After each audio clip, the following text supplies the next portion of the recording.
nome do Pai, do Filho e do Espírito Santo. Amém.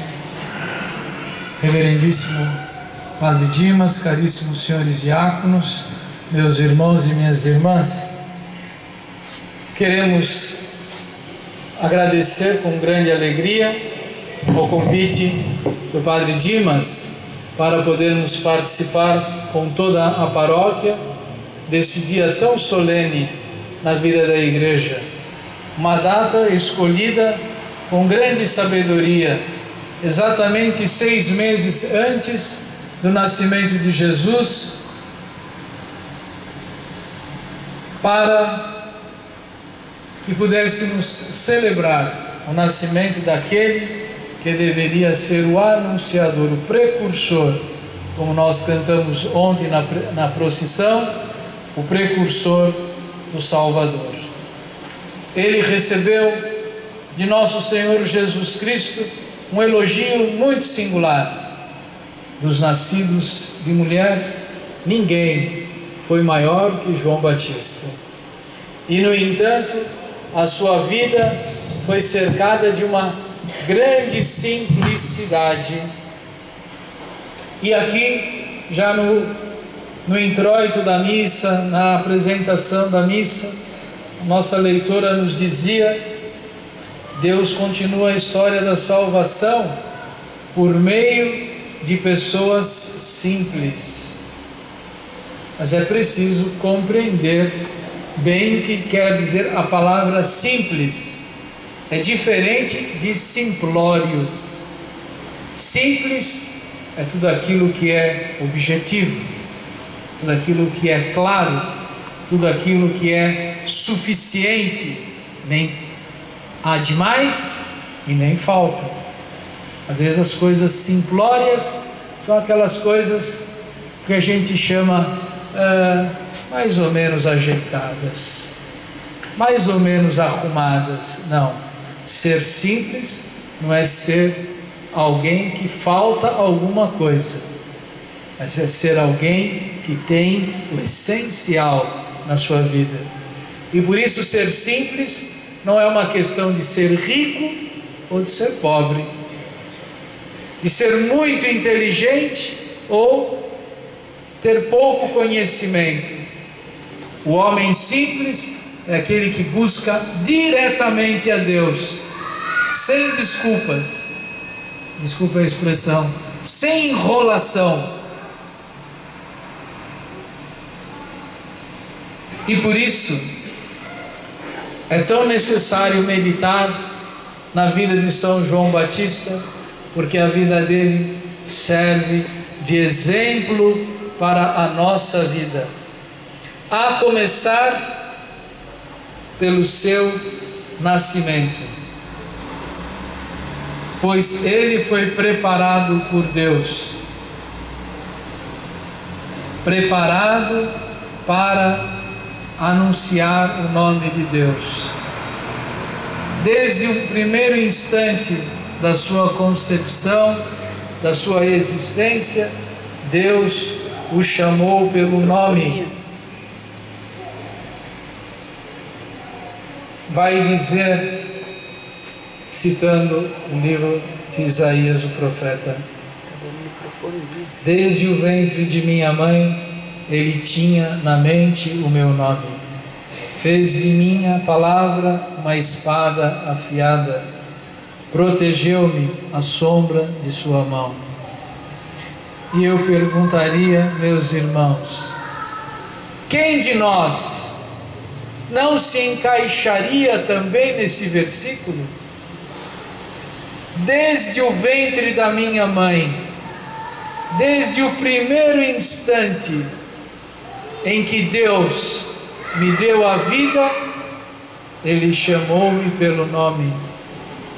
E quando a Sagrada Escritura diz que Deus chamou alguém pelo nome, isso indica também uma vocação, chamado por Deus, pois ninguém, meus irmãos, foi chamado à existência por Deus para ficar à toa.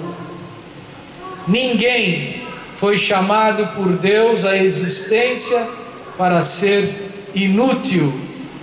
Se até uma formiga tem utilidade na obra da criação, o que não se dirá do homem, que é o ápice, o ponto mais elevado, mais belo, mais importante da criação? Se uma flor é bela só pela sua existência, quanto mais belo é ainda a existência do homem, porque a flor foi criada para uma utilidade e o homem também foi. Cada homem. Daí a importância de se valorizar cada vida humana. A nossa vida é importante porque desde aquele primeiro instante em que fomos concebidos nos ventres de nossas mães, Deus disse, usando uma expressão muito popular aí, esse é quem eu quero. Esse é o cara, como diz aí uma música famosa. É esse, essa é a escolhida. É dessa aqui, é deste aqui que eu quero que a minha palavra seja proclamada, que eu seja conhecido, através dele quero ser amado e servido. Por isso, meus irmãos, o exemplo de São João Batista nos convida a perguntar sobre a nossa própria vida. Mas a nossa vida é cheia de problemas, é cheia de lutas, e a cada luta, cada um de nós é convidado para crescer. E o homem necessita de uma coisa extraordinária para poder enfrentar a vida e poder realizar esse projeto que Deus tem para com ele: a fé. Fé é crer naquelas coisas que não posso ver com os meus olhos, mas que eu sei que são verdadeiras, porque aquela pessoa que me falou, que me revelou, não pode errar. E não pode errar porque é cheia de sabedoria, de inteligência, de amor e de bondade. É o próprio Deus que se revela e que nos convida a crer naquilo que os nossos olhos não podem ver. Pois bem, a fé, meus irmãos, não é uma muleta para amparar uma pessoa que está mancando. A fé não é um apoio para quem está caindo, mas a fé é um trampolim para quem quer voar mais alto. É um gancho que nos leva para cima. São asas que possibilitam a nós de darmos voos que sem ela não poderíamos dar. E foi por isso que o tema desta novena deste ano foi a fé. Porque a fé é uma graça extraordinária que nós recebemos no batismo. E a pior tragédia que poderia acontecer na vida de um homem, de uma pessoa, seria perder a fé. Porque quem perde um braço, quem perde uma perna, quem perde um olho, pode se virar de outro jeito. Mas quem perde a fé, perde o sentido da sua própria vida. E particularmente, quando se tem a fé verdadeira, quando um católico perde a fé, ele tem de se comparar a uma pessoa. E não adianta a gente querer buscar outro exemplo. O católico que perde a fé é comparável a Judas Iscariotes, o traidor, que viu Jesus, conheceu a verdade e a trocou por 30 moedas. Quem abandona a fé católica troca Jesus por qualquer coisa que pode se dar preço, pois a fé é uma riqueza de um valor incalculável, não se pode trocar por nada. E foi justamente preocupado com este fato de ver muitos fiéis católicos perdendo a fé, abandonando a fé, traindo a Jesus Cristo, perdendo o bom senso das coisas, que o Papa Bento XVI quis realizar um ano especialmente dedicado à fé. E olha o quanto ele nos testou a fé, colocando a igreja numa situação singular na sua renúncia. Quantos de nós nos assustamos ao ver ele renunciando, mas por um motivo de grande sabedoria, e com o tempo a gente vai compreender melhor. E quando pensávamos que a fé iria se abalar, nos deu novamente mais um Papa que nos convida a rejuvenescermos na fé. Não há, meus irmãos, nada que o inimigo da igreja, os inimigos da igreja, que são aqueles que São Pedro fala na sua carne, não é? Que começa, o primeiro deles é o próprio demônio, que como um leão fica rugindo ao redor de nós, procurando nos devorar. E São Pedro vai dar a receita: resistir firmes na fé.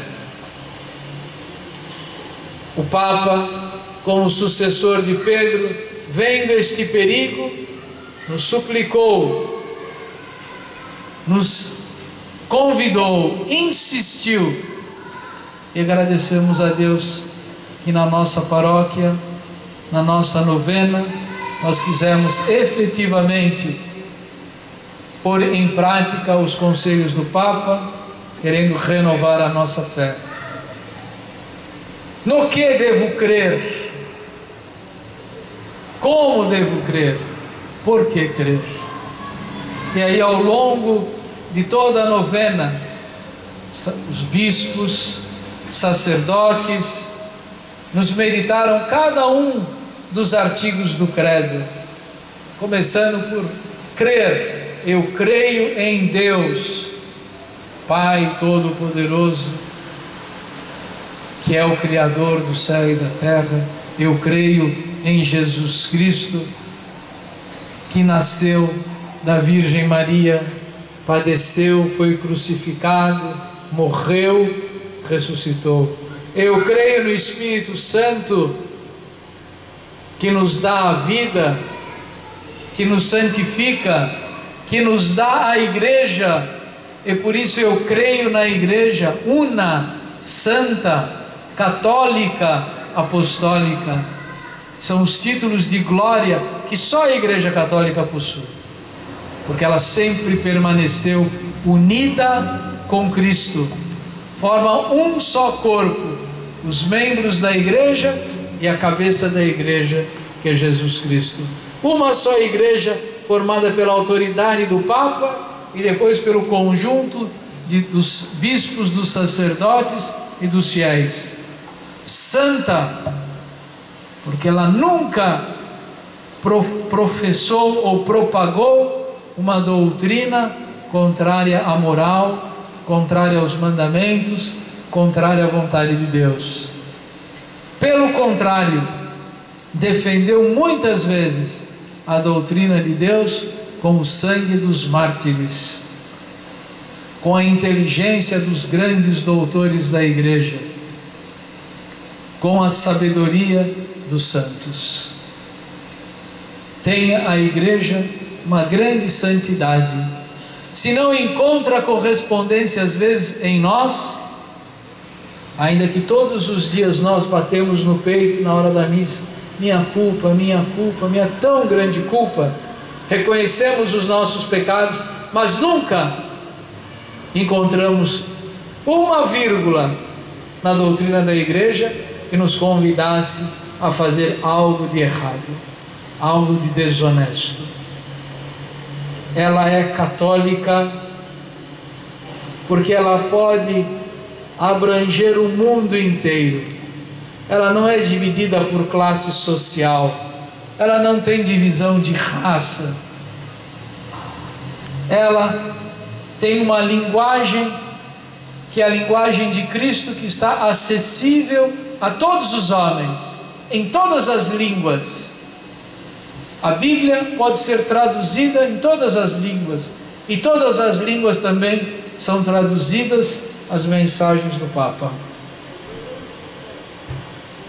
Ela é apostólica porque ela não nasceu de uma vaidade de uma pessoa qualquer, não nasceu de intrigas, mas nasceu dos apóstolos que foram instituídos por nosso Senhor Jesus Cristo, tendo em Pedro a primazia.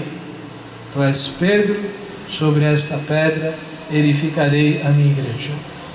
Se a fé for destruída na igreja, acaba a igreja. E se a fé pudesse ser destruída na igreja, então podíamos dizer: Deus não existe. Por que não existe? Porque fez uma promessa que não pode manter. Ora, se Ele não pode manter uma promessa que Ele fez, não pode ser Deus. Mas sabemos que é justamente o contrário. A fé nunca se apaga, porque ela tem a proteção de Deus. Todos os dias, meus irmãos, nesses quase 2000 anos de história da igreja, não houve um ano sequer que a Igreja Católica Apostólica Romana passou sem um santo. Já antes de ser fundada oficialmente, temos o exemplo de São João Batista, o exemplo de Nossa Senhora, o exemplo de São José. Nos primeiros séculos da igreja, milhares de mártires, homens, mulheres e crianças, reis, soldados, andarilhos, que deram a sua vida para manter viva a fé. Depois, na Idade Média, reis, soldados também deram a vida. No nosso século XX, marcado por tanta guerra, tanta pornografia, tanta imoralidade, tanto ateísmo, quantos santos, e nós tivemos a oportunidade de conviver com os santos do nosso tempo. Quem não se lembra do beato Papa João Paulo II, tão pertinho de nós, andou por essas estradas, andou pelo nosso país? Uma Madre Teresa de Calcutá, um Padre Pio, um São José Maria Escrivá, uma Santa Edith Stein, morreu mártir durante a Segunda Guerra Mundial, também São Maximiliano Kolbe. E hoje a igreja possui santos. A santidade é a glória da igreja e a força da nossa fé. Está no caminho da santidade quem está vivendo na graça de Deus, quem está em estado de graça, sem o pecado mortal dentro da alma. É esta a força que diariamente se renova na igreja. Os inimigos da igreja dizem: a igreja é uma coisa antiquada. Que mentira! Ou melhor, é uma verdade. A igreja é a coisa mais antiga que tem. Ela sempre está nova, ela sempre se renova.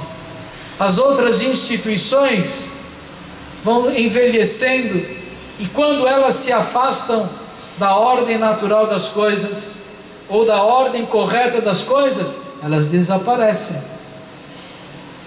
O Império Romano, que foi, sob o ponto de vista político, o maior reinado que já houve na história da humanidade, desapareceu. O próprio povo de Israel, que tinha um país no tempo de Jesus, tudo foi jogado ao chão, não ficou pedra sobre pedra. Grandes países desapareceram da história. Nós mesmos, não é? Somos descendentes, na maioria, de portugueses ou de espanhóis. No século XVI, Portugal e Espanha eram os países mais ricos do mundo. Hoje, estão muito longe de ser um país rico.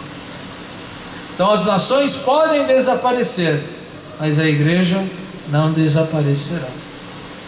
E é por isso tão necessário renovar interiormente a nossa fé.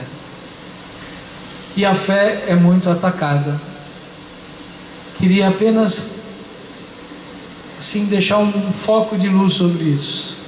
Muitos perdem a fé porque não creem mais na Igreja Católica. Trocam o ensinamento da igreja por qualquer opinião. Contestam os mandamentos da igreja como contestou aqueles que fizeram as revoltas protestantes. Não queremos obedecer o Papa. Não. É um sinal de orgulho e de perda da fé.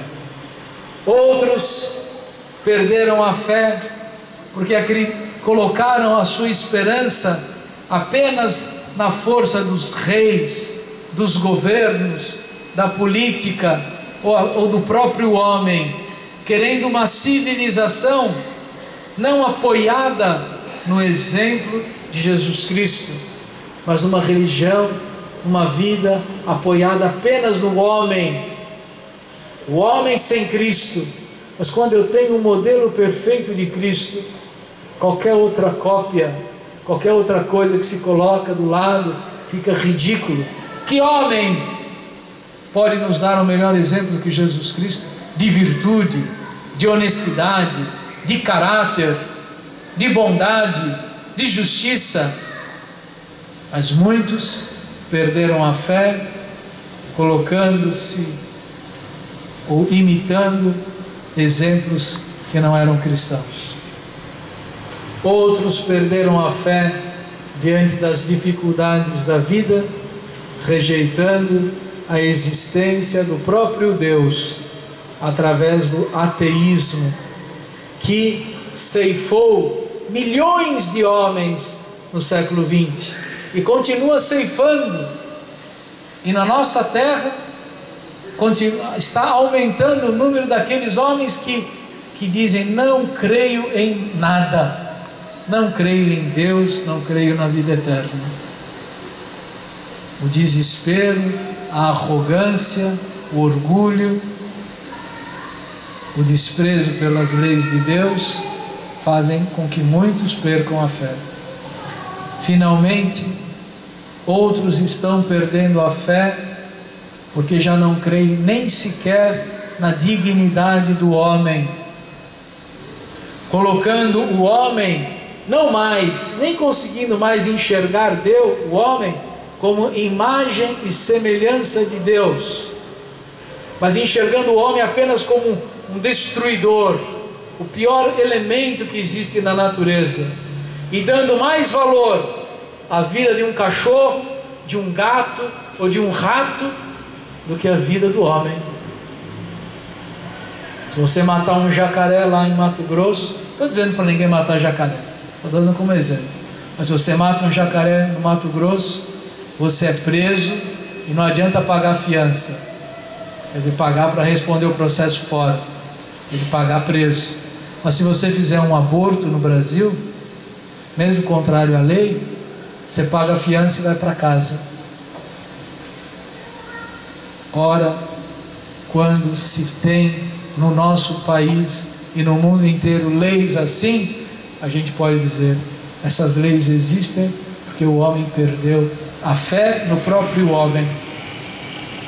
E é, portanto, necessário, meus irmãos, recuperar tudo isso. Aqueles que querem negar a dignidade do homem, destruindo a vida no início pelo aborto, ou destruindo no fim pela eutanásia, temos de reafirmar: eu creio que o homem é a imagem e semelhança de Deus, que tem uma alma humana e possui uma vida eterna, uma dignidade que está acima de todos os bens, pois o gato, o rato, o sapo, o cachorro, a baleia, a árvore estão a serviço do homem e não o contrário. Aqueles que negam a existência do próprio Deus, temos de responder com a nossa mente, com o nosso coração: eu creio na existência de Deus e creio que não só Ele me criou, como Ele é providente, Ele não me abandona em nenhum momento. Aqueles que rejeitam a autoridade da Igreja, a autoridade do Papa, nós temos de dizer: eu creio que o Papa foi nos dado por Cristo, através de Pedro. Tu és Pedro, e sobre esta pedra edificarei a minha igreja. Eu creio nas Sagradas Escrituras, porque é a palavra de Deus dada a nós e guardada pela igreja. Para tudo isso, como ouvimos também nas leituras da missa, a fé precisa estar na nossa mente e no nosso coração. É preciso haver uma coerência entre aquilo que eu penso, aquilo que eu falo e aquilo que eu desejo. E essa coerência não pode ficar restrita às quatro paredes dessa igreja. Tem de ir lá para a sua casa quando você ligar a televisão. Tem de ir lá para o seu trabalho quando você estiver cumprindo as suas obrigações no trabalho. Tem de ir lá no trânsito quando você estiver no engarrafamento. Tem de estar lá no hospital quando você estiver doente.